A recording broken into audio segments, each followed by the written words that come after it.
Hi guys, just another quick video, another tip for you.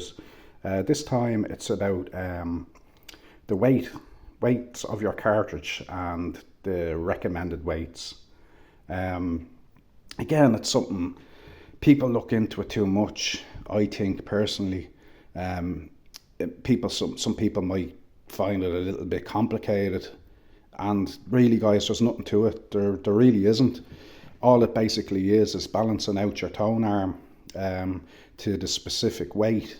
And what we mean by weight is every cartridge you buy will come with a recommended manufacturer weight for that cartridge. Now, it doesn't take into account the actual weight of the cartridge. What you're talking about is it's the pressure, the recommended pressure weight on the actual needle.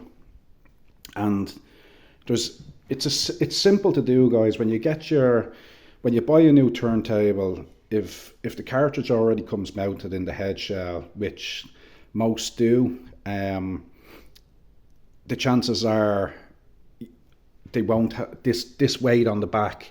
Might be in the box somewhere. They don't usually ship them with the weight attached because it can come off in transit and it can cause issues. It can crash into stuff. So 9 times out of 10 you're going to have to set this yourself, and it's not hard, guys. It's really simple. This weight basically, you can see it's just a lump of metal. That's all, machined. Some manufacturers machine them out of different materials, but that's all it is. It's a weight basically, and they all come with this scale on the front. Now, this scale rotates independently of this weight at the back. So the way you set it is, I have this already done, so I'll just give you a quick demo, okay? So I'm going to bring this back to 0. Now this, as I said, I have done this already. So with this at 0, the tone arm should balance by itself, like a seesaw. It should be in equilibrium, and that's what you're aiming for on your first setup. Now, you'll move that weight at the back in or out independently to get your tone arm to basically a balanced state. And what we mean by balanced state is you want the tone arm to hang level. So as you can see, it's there by itself. It's just hanging in the air like a seesaw, perfectly balanced, just level with your if you have a reference level, just use the kind of top of the deck as your reference level. You want to get it as kind of level as you can. If you have a good eye for it, it's not an issue, okay?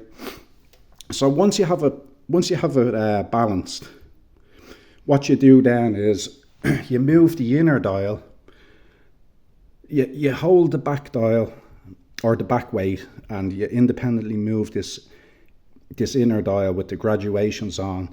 You move that to 0. You line it up with your graduation mark here. See the way it's zeroed now. So basically what's that doing is it's giving you your 0 weight balance. So there's no weight on the needle at the moment.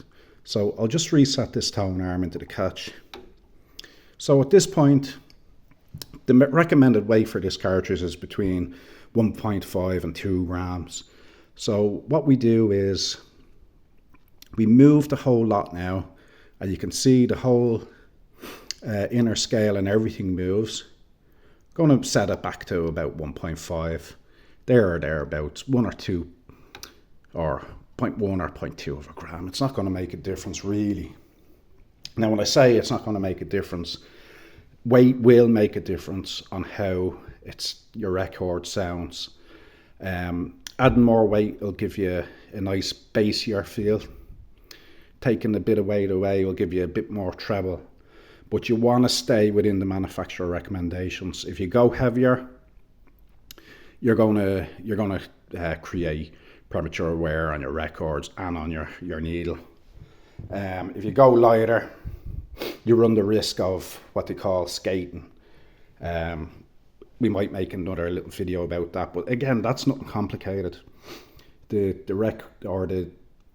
tone arm will just skate across the top of the record, and that's all it is. They call it skating, and that's due to it's just due to the weight, not enough weight on the cartridge. So the way of counteracting skating is what they call, now with this record player, it comes with an anti-skate weight, and that was set by the manufacturer. But normally I'll actually show you now. Actually, I'll show you on the direct drive.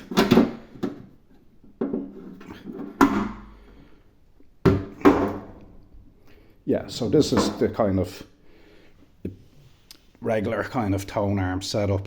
The other one it's a simpler design, but quite effective.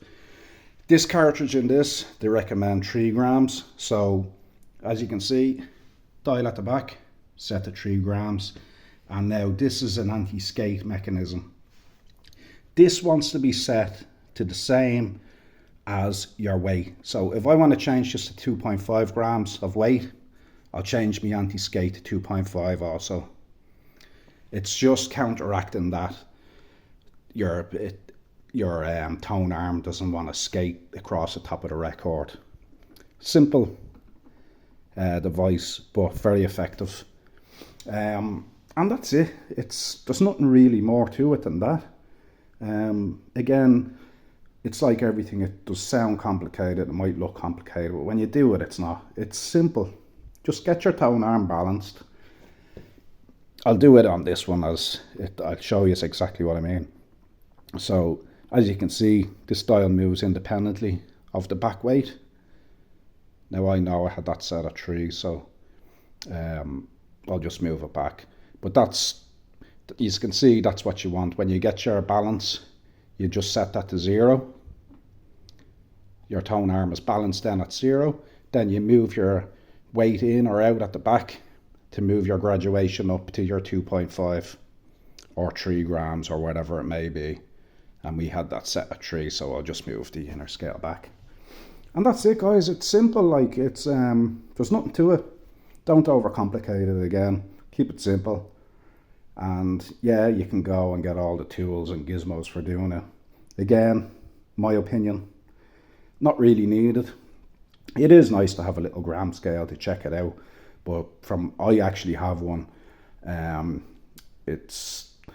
You'd be surprised at how accurate those weights are and the graduations on them. It's nearly 9 times out of 10, they're nearly always spot on. So if you do want to buy one of those weight or scales, they're not that expensive, but it's not needed. You know, you don't need it to set up a cartridge. So yeah, that's it, guys. Just keep it simple and enjoy, and keep watching. I'll have another few tips for you.